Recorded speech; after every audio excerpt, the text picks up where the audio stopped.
Muito obrigada a todos. O Márcio continua aqui com a gente para o segundo painel da noite. Dessa vez, sobre o caminho do investimento. Eu gostaria de convidar para esse bate-papo o Jorge Santoro, que é secretário executivo do Ministério dos Transportes. Por favor, seja bem-vindo. E também o Jorge Viana, presidente da Apex Brasil. Seja muito bem-vindo.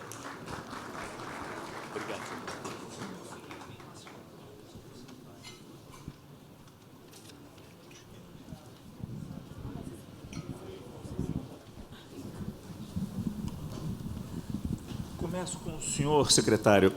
Prazer ter o senhor aqui com a gente. Num evento como esse, a gente debate e deixa muito claro a importância do capital estrangeiro para fortalecer a nossa infraestrutura, apoiar os nossos projetos de infraestrutura. A gente sabe como o ministro dos Transportes, Renan Filho, ele trabalha nesse momento numa remodelagem dos projetos de concessão do nosso país. E como é urgente, ao mesmo tempo, termos um sistema melhor de infraestrutura para pegar a nossa produção em ferrovias, em portos, aeroportos e entregá-la para o planeta. Até aqui, qual tem sido o saldo desses dois trabalhos tão importantes? Boa noite a todos, uma satisfação estar aqui presente. Agradeço o convite da Camila e do João. Momento difícil que o Brasil está passando, o ministro Renan Filho não pôde estar aqui presente, está acompanhando de perto o andamento dos trabalhos do Ministério no Rio Grande do Sul. É importante deixar isso registrado. O Ministério tem trabalhado em várias vertentes e em vários projetos.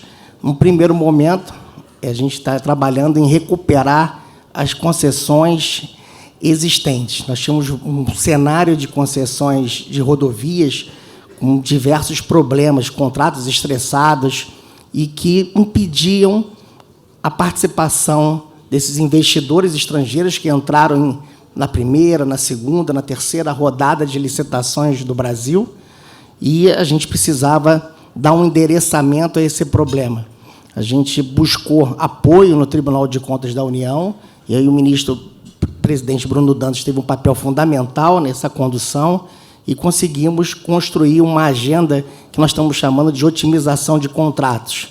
Ou seja, a gente recuperar esses contratos de concessões estressados, trazendo novos investimentos, uma possibilidade de chegar a 80 bilhões de reais nos próximos 5 anos de investimentos, e a gente conseguir recuperar isso, e aí a gente consegue dar uma sinalização para o mercado, como você perguntou no painel passado, de segurança jurídica para esses contratos, e a gente consegue, com isso, ter uma agenda muito positiva. De um outro lado, a gente melhorou um pouco mais, trazendo a experiência de todas as outras rodadas de concessão que o Brasil construiu. Ou seja, a gente tem hoje modelagens econômicas financeiras bastante consistentes, e a gente precisa atrair esse capital privado para o Brasil para a gente poder ter uma agenda de investimentos que o país precisa. O país precisa ter mecanismos e rodovias e ferrovias que consigam dar conta de transportar a carga do Brasil com o menor custo logístico possível. E é nessa agenda que a gente tem feito alguns roadshows, e essa semana a gente está aqui em Nova York fazendo esse roadshow com vários investidores estrangeiros, apresentando essa carteira de projetos, que eu acredito que a gente vai conseguir, com isso, ter sucessos numa pipeline de 35 leilões previstos de rodovia, que vão beirar 120 bilhões em investimentos nos próximos anos aqui no Brasil em rodovias. Ferrovia, a gente vai lançar um pipeline de pelo menos 15 projetos de ferrovias agora, a partir de julho, e também vai gerar uma carteira de investimentos, talvez em torno de 100 bilhões de reais. A gente deixou mais para jogar agora para o segundo semestre, essa carteira de ferrovias, que a gente discutiu com as concessionárias atuais de ferrovias alguns problemas nos contratos, e com isso a gente está construindo uma agenda que o Dario me cobra sempre, de ter financiamento para esses projetos, para a gente poder lançar projetos que consigam ser atrativos e, ao mesmo tempo, dar um retorno necessário para os investidores.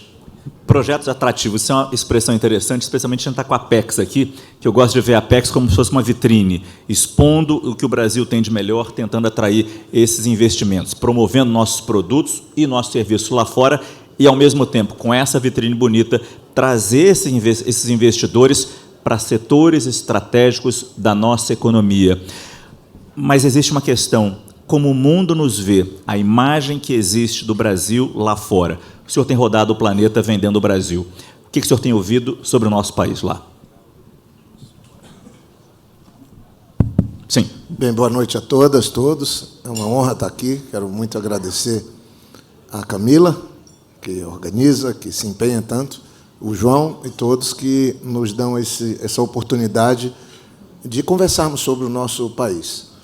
É claro que, nesse momento de extrema tragédia no Sul, tudo que foi falado aqui tem que se transformar em atitudes, como a Apex. Hoje mesmo nós estamos anunciando a aquisição de 12 mil colchões, né, numa parceria com algumas empresas que trabalham conosco, e já entregando a partir de depois de amanhã lá no Sul.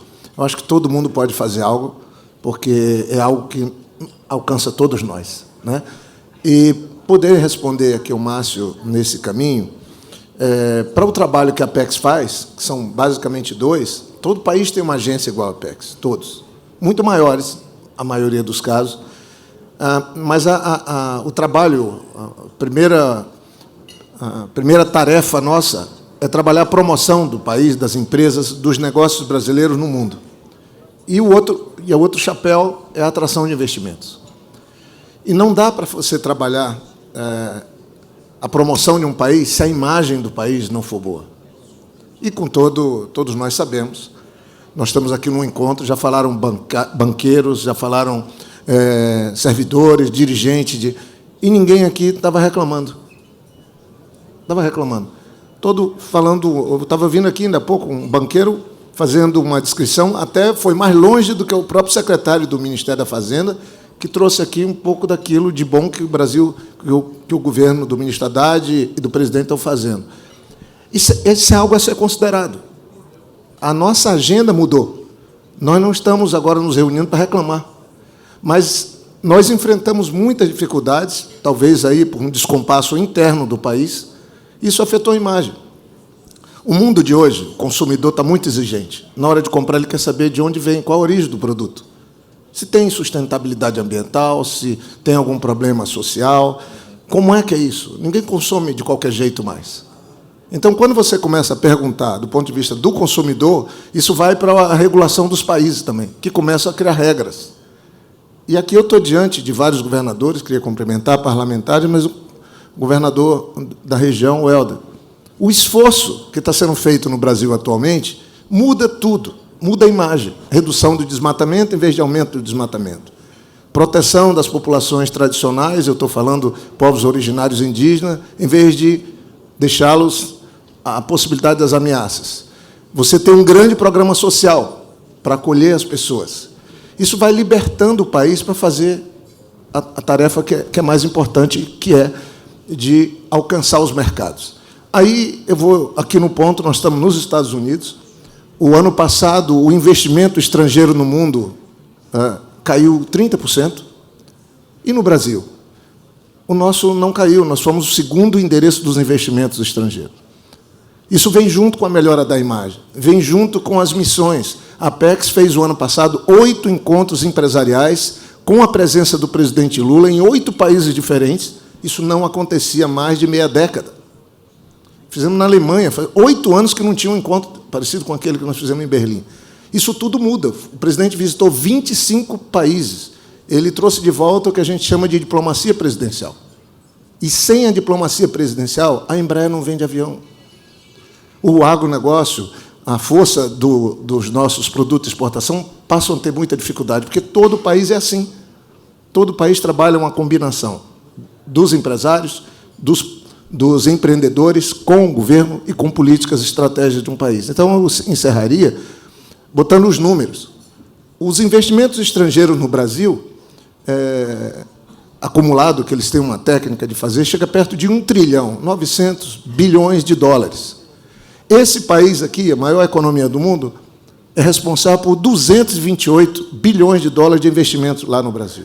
Agora, imagine se isso vira uma política, como estão fazendo os empresários, de entender que os Estados Unidos é uma das maiores, ou se não a maior prioridade para o nosso comércio exterior, é perto, é um grande comprador nosso, é o segundo endereço das exportações, também é o segundo na recepção de nossos produtos, e tudo isso, se nós fizermos separando os bons negócios, o interesse do país de outros problemas que podemos ter, as coisas andam. Quero só terminar dizendo que, ultimamente, eu tenho dado notas, aí peço desculpa, mas eu acho que a nota da classe empresarial, empreendedora, exportadora do Brasil subiu muito.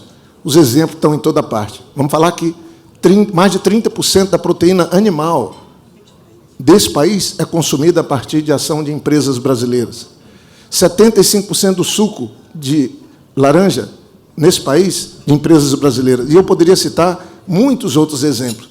Isso, para mim, faz eu priorizar, João, estar num evento como esse, porque é um evento que encontra empresários, parlamentares, governadores, e, obviamente, a partir de encontros como esse, a gente pode entender como é que a gente avança ainda mais no mundo. O Brasil tem um fluxo de comércio exterior de 600 bilhões, mas acho que está na hora de mirarmos $1 trilhão, porque o Brasil tem potencial, tem força empresarial para isso, e tem hoje uma decisão do próprio governo, que criou o PAC para atrair investimento, para fazer infraestrutura, para melhorar a logística do agronegócio, como está lá o ministro Fávaro trabalhando, abrindo mercados também. Todos nós estamos imbuídos nesse propósito, e eu estou muito contente de estar onde eu estou, especialmente vivendo essa fase tão bonita, tão bacana, que o nosso país experimenta. Depois de uma pandemia, e mesmo diante de uma tragédia como está no Sul, nós haveremos de superar tudo isso.